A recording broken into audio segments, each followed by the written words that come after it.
Hello everyone. Religious and social reform movement chapter number 6 है। ये आपका स्पेक्ट्रम की बुक चल रही है हमारी मॉडर्न हिस्ट्री में।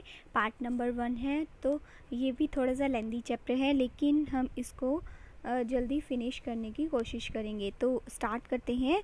अपना फर्स्ट जो हमारा पॉइंट है, factors giving rise to desire for the reform. अब रिफॉर्म लाने की ज़रूरत क्यों पड़ी, तो उसके लिए कुछ फैक्टर रिस्पॉन्सिबल होंगे। तो उससे पहले हमें ये थोड़ा सा पता होना चाहिए कि 19th सेंचुरी की स्टार्टिंग में जो है वो अवेकनिंग शुरू हो गई थी। जैसे कि यूरोप में भी जो है काफ़ी समय पहले से ही आपका एनलाइटनमेंट, रेनेसान वगैरह ये अवेकनिंग शुरू हो गई थी। उसी प्रकार से इंडिया में भी सोशल रिफॉर्म, रिलीजियस रिफॉर्म जो है वो कुछ कंडीशंस ऐसी बन जाती हैं ब्रिटिशर्स की वजह से, जिसकी वजह से खुद ही इंडियंस को रियलाइज़ होता है कि नहीं, हमें अपना जो रिलीजन है वो बचा के रखना है। या जैसे कि ब्रिटिशर्स जो है वो अपनी क्रिश्चियनिटी जो बाहर से लेके आए थे वो यहाँ पे पूरी तरह से स्प्रेड ना कर दें। तो अपने रिलीजन को बचाने के लिए एंड सोशल रिफॉर्म्स भी जो है मतलब पूरी तरह से वेस्टर्न कल्चर ना आ जाए इंडिया के अंदर, तो ये जो रिफॉर्म्स है उनका फिर उनकी स्टार्टिंग होती है। तो अब हम बात करते हैं impact of the British rule. तो इसमें हम देखेंगे, अभी फर्स्ट पॉइंट हम देख रहे हैं, तो इसमें the presence of colonial government. Same बात की, जब ब्रिटिश गवर्नमेंट आई तो वहीं से ही जब उन्होंने अपना सब कुछ जो है वो थोपना शुरू कर दिया, रूल्स जो है इंडिया पर लादने शुरू कर दिए, तो इसी वजह से जो है यहाँ के लोगों में भी जो इंडियंस थे, जो एनलाइटन थे, उन्होंने भी क्या सोचा कि हमें भी जो है कुछ ऐसा करना होगा कि हमारा भी कल्चर बचा रहे, हम दूसरों उनके कल्चर में से भी कुछ अच्छी चीज़ें जो है वो एब्जॉर्ब कर पाए। ठीक है, उसके बाद इन्होंने कुछ ने तो इसको मतलब नहीं सही लिया कि ब्रिटिशर्स क्यों यहाँ आके अपना स्प्रेड कर रहे हैं अपनी साइंटिफिक आउटलुक, जिसकी वजह से जो है जो इंडियंस की सिविलाइजेशन थी ना वो एक तरह से स्टैग्नेंट एंड स्टैटिक भी बन रही थी। लेकिन कुछ फिर आगे जाके इनमें से जैसे राजा राम मोहन रॉय हो गए और सर सैयद अहमद खान हो गए, तो ये जो थे कुछ एनलाइटेड पर्सन, इनको लगा कि अगर हम इसी स्टैग्नेशन में ही बैठे रहे तो हम जो है वर्ल्ड के साथ हम ग्रो नहीं कर पाएंगे। इसीलिए इन्होंने जो है वो मॉडर्न एजुकेशन को, मॉडर्न आइडियाज़ को जो है वो तवज्जो दी। एंड आपको ये भी याद रखना है कि उन्होंने भारतीय कल्चर को भी संभाल के रखा और साथ ही साथ में उनके जो अच्छे वेस्टर्न कल्चर में से कुछ अच्छी बातें थी उसको भी अडॉप्ट करने के लिए इन्होंने काफ़ी ज़्यादा मूवमेंट्स चलाई। ठीक है, उसके बाद हम बात करते हैं सेकंड पॉइंट की, social conditions ripe for reform. अब सोशल कंडीशंस ऐसी क्या क्या बनी जिसकी वजह से रिफॉर्म्स स्टार्ट हुए। तो इंडियन सोसाइटी 19th सेंचुरी के अंदर रिलीजियस सुपरस्टिशन एंड सोशल जो ऑब्स्ट्रक्शनिज्म था वो जो है काफ़ी ज़ोरों पर था, जिसमें हिंदुइज़्म जो है वो देखो उस टाइम पे जब भारत में ब्रिटिशर्स आए उस टाइम मुगल्स का रूल चल रहा था, लेकिन हिंदुइज़्म भी चल रहा था, क्योंकि साउथ में आप देख सकते हैं कि हिंदू राजा थे। ठीक है, रूल जो है वो वहाँ पे चल रहा था। तो इसको क्या माना जाता है, हिंदुइज़्म को compound of magic and animism and the superstition. लेकिन अब आगे जाके क्या होता है कि जैसे ब्रिटिशर्स आते हैं तो इनका जो रिलीजन है भारत का वो थोड़ा उनको लगता है कि डिक्रीज़ हो रहा है, और इसमें हिंदुइज़्म में क्या चल रहा था, आइडोलेट्री मतलब मूर्ति पूजन पे विश्वास होता था, पॉलीथिज्म पे विश्वास होता था, जो कि इनकी जो सिचुएशन थी उसको इम्प्रूव करता था एंड इनकी मोनोपोली हो रही थी स्पिरिचुअल नॉलेज के अंदर। लेकिन जैसे ही ब्रिटिशर्स के आने से मुगल्स को भी लगा कि उनका धर्म जो है वो संकट में है और हिंदुइज़्म उनको भी लगा। तो the most distressing was the position of the women. Women's की भी जो पोजीशन थी वो उस समय कुछ ऐसी, एक तो हो गया रिलीजन के बेस पे, सोशल कंडीशन बतानी है ना हमने, तो एक तो हो गया रिलीजन, हिंदुइज़्म के बेस पे लगा लीजिए, मुगल्स के बेस पे लगा लिए। दूसरा आपके पास आ गया वुमेन्स की कंडीशन। अब वुमेन्स की कंडीशन इतनी बुरी थी, मैंने एक बुक में, किसी और बुक में मैंने एक लाइन पढ़ी थी कि उस समय जो है ना कुछ वुमेन्स को तो ना बुक्स को हाथ भी नहीं लगाने दिया जाता था। तो आप वहाँ से सोचिए कि उनको पढ़ने कहाँ दिया जाता होगा जब बुक्स को हाथ ही नहीं लगाना। उस समय इंटरनेट वगैरह का तो कोई ज़माना था नहीं, तो बुक से ही नॉलेज गेन होनी थी, ठीक है। तो बुक्स को हाथ भी नहीं लगाने दिया जाता था उस समय। और गर्ल्स को ना, अगर गर्ल बोर्न हो जाती है फैमिली में तो उसको अनवेलकम, मतलब कि इतने खुश नहीं होते थे लोग। और इवन कि ये आज भी चल रहा है, ठीक है। तो क्यों ऐसा करते थे वो? क्योंकि उनकी मैरिज को ना बर्डन माना जाता था, और वो ये सोचते थे कि अगर आगे जाके अगर हम शादी कर भी देते हैं लड़की की, अगर वो विडो हो गई तो फिर उसका सारा भार जो है वो उसकी फैमिली पे आ जाता है। तो इस वजह से भी फीमेल को जो है वो मार दिया जाता था जब वो बोर्न होती थी, तो ठीक है। और सेवरन वुमेन्स जो मान लीजिए मैरिड हो के विडो हो जाती थी, उनका जो वो होता था, मतलब अगर देखो पहले क्या चलता था, सती प्रथा चलती थी, ठीक है। आगे हम पढ़ेंगे कि एबोल्यूशन ऑफ सती प्रथा किसने करवाई, कैसे हुई।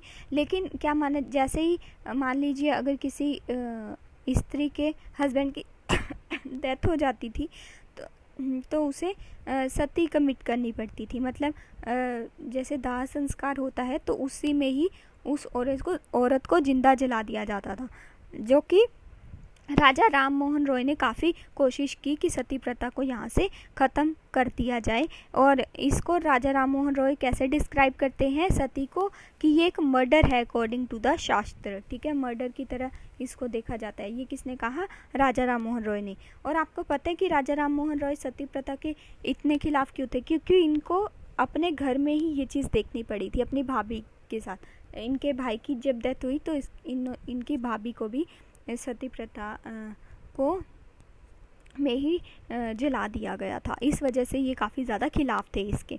तो उस समय ये क्या माना जाता था कि जो विडोज़ की लाइफ है ना, वो काफ़ी लाइफ लॉन्ग मिजरी बन जाती थी, एंड उसको निगलेक्ट कर दिया जाता था उस स्त्री को, एंड काफ़ी ज़्यादा ह्यूमिलिएशन भी वो मानी जाती थी।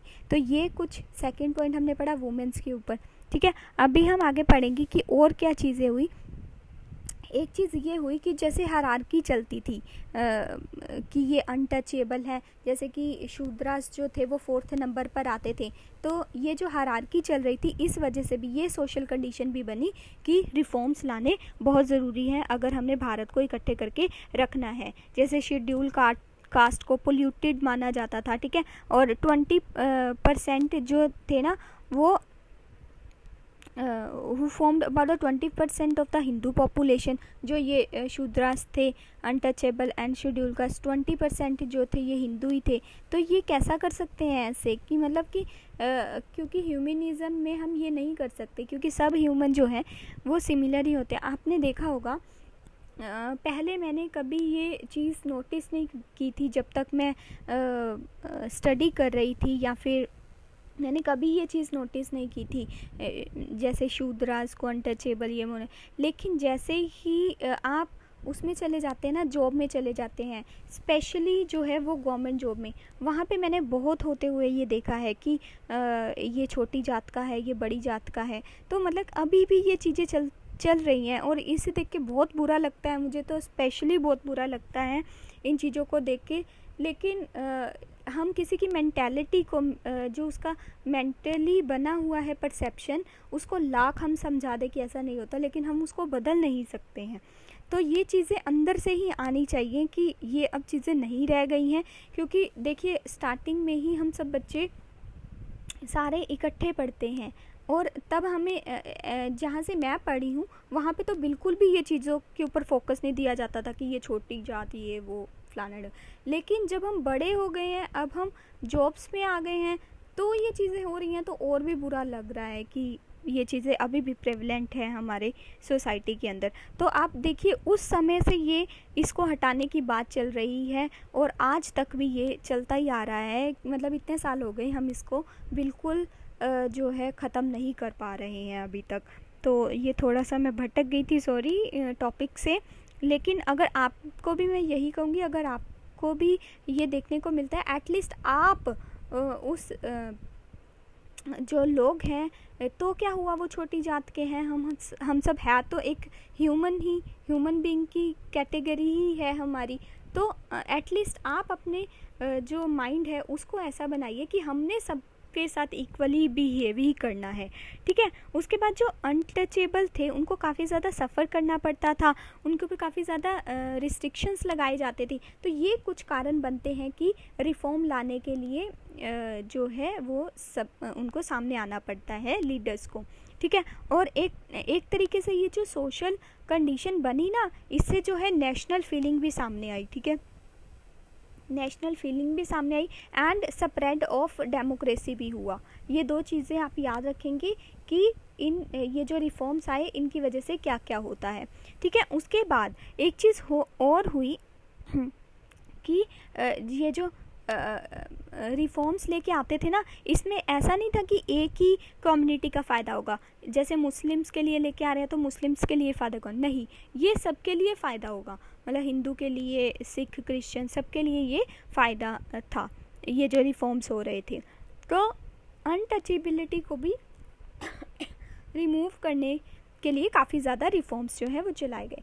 तो ये आप पॉइंट्स लिख सकते हैं इसमें कि कौन कौन से सोशल कंडीशंस के कारण, पहला कि रिलीजन के कारण, दूसरा आप पॉइंट वुमेन पे बता सकते हैं, तीसरा आप पॉइंट अनटचेबल शेड्यूल कास्ट जिनको इक्वली दर्जा देने के लिए काफ़ी सारे रिफॉर्म चलाए गए। तो ये पॉइंट आप लिख सकते हैं। उसके बाद नेक्स्ट पॉइंट हमारे पास आता है opposition to the western culture. तो the establishment of colonial rule in India was followed by a systematic attempt to disseminate the colonial culture। तो अब वेस्टर्न कल्चर को मैंने आपको पहले ही बताया कि पहले तो अपोज कर रहे थे, लेकिन आगे काफ़ी आगे जाके जो है, जैसे राजा राम मोहन रॉय हो गए, आपके सर सैयद अहमद खान हो गए।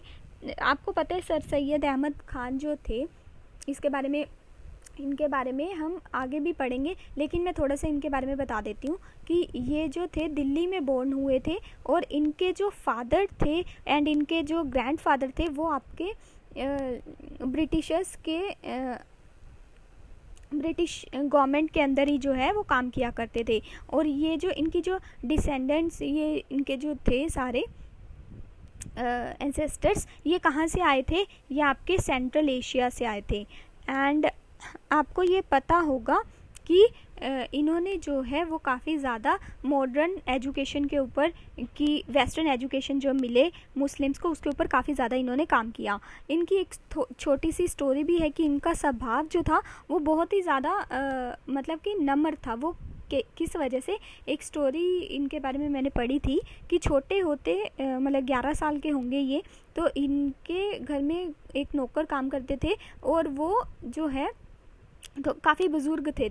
इन्होंने सर सैयद अहमद खान ने उनको एक थप्पड़ मार दिया था, एंड जिनकी वजह से इनकी माता को काफ़ी ज़्यादा गुस्सा चढ़ा और उनको घर से निकाल दिया। तो फिर ये 3 दिन तक जो है अपनी मौसी के घर पे रहते हैं, लेकिन थोड़े समय बाद मौसी इनको वापस छोड़ जाती है उनकी माँ के पास। तो इनकी माँ कहती है कि मैं तभी इसको माफ़ करूँगी अगर ये बूढ़े अंकल, वो जो नौकर थे उनके घर, वो इन्हें माफ़ कर दे। तो वो उन्हें माफ़ कर देते हैं, क्योंकि ये सर सैयद अहमद खान फिर उससे माफ़ी मांग लेते हैं, वो इन्हें माफ़ कर देते, तभी इनकी माँ ने भी इनको माफ़ कर दिया।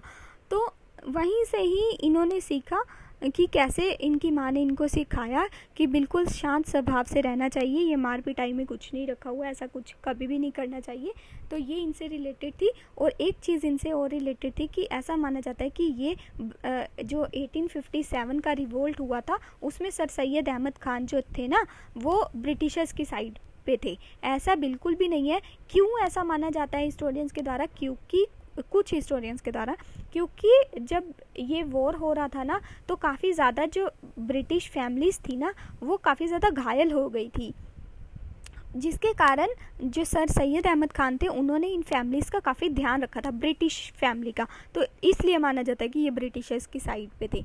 ऐसा कुछ नहीं था, क्योंकि उनका स्वभाव ही उस स्टोरी के कारण ऐसा बन चुका था कि उनको हर किसी का जो है वो ध्यान रखना अच्छा लगता था। और जो घायल, ऐसी बात नहीं है कि ब्रिटिशर्स की फैमिली को ही जो घायल्स हुए थे उनको इन्होंने सेव किया, बल्कि अदर्स जो इंडियंस थे, जो मुस्लिम्स थे, उनको भी काफ़ी ज़्यादा सपोर्ट इन्होंने किया।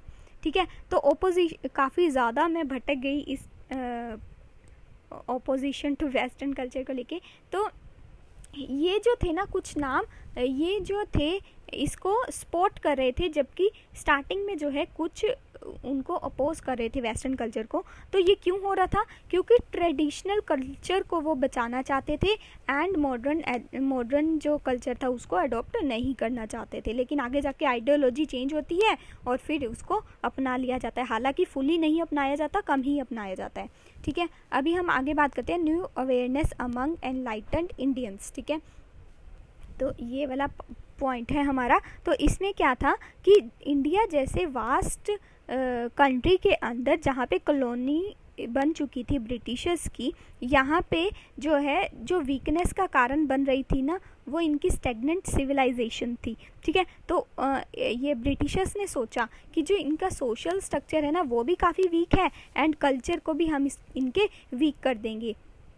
लेकिन जो एनलाइटेंड इंडियंस थे उन्होंने क्या किया, इसको रिवाइव करना शुरू कर दिया। अपनी जो कल्चर था उसको स्ट्रॉन्ग बनाने के लिए इन्होंने काफ़ी ज़्यादा जद्दोजहद की। ठीक है, अपने रिलीजन एंड कल्चर को, old religion idea and tradition को काफ़ी ज़्यादा सपोर्ट किया एंड मतलब कि लोगों को भी समझाया, अवेयर किया कि हमें अपना कल्चर बचाना बहुत ही ज़्यादा ज़रूरी है। अदरवाइज़ जो ये ब्रिटिशर्स हैं वो पूरा जो है वेस्टर्न कल्चर जो है वो भारत में ले आएंगे। इसकी वजह से क्या हुआ कि नेशनलिज्म की भावना जागी। ठीक है, और साथ ही साथ में डेमोक्रेसी भी जो है वो आने लग गई इसमें इंडिया में।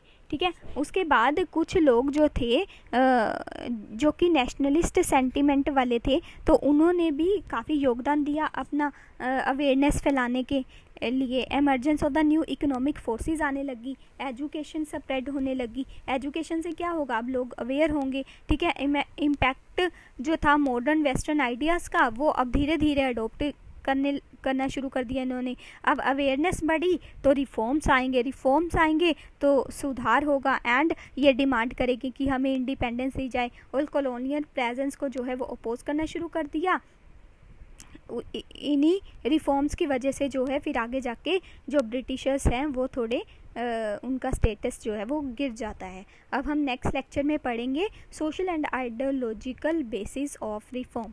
ठीक है, तो आप सपोर्ट करते रहिए मेरी वीडियोस को एंड इन्हें जो है आप शेयर ज़रूर करिएगा एंड कुछ नहीं समझ में आता है तो आप रिपीट भी इसे देख सकते हैं। Thank you.